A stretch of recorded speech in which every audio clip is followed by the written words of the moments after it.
বিসমিল্লাহির রহমানির রহিম। আমি সৈয়দ রেফাত আহমদ বাংলাদেশের প্রধান বিচারপতি নিযুক্ত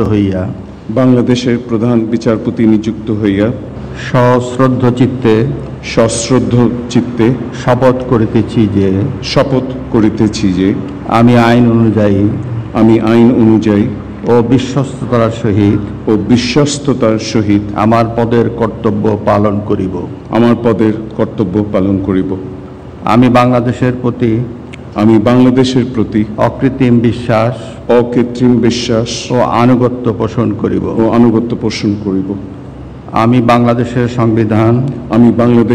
সংবিধান ও আইনের রক্ষণ সমর্থন ও নিরাপত্তা বিধান করিব।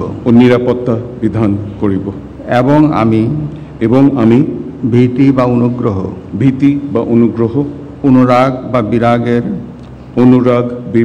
বিরাগের বশবর্তী না হইয়া সকলের প্রতি আইন অনুযায়ী যথাবিহিত আচরণ করিব।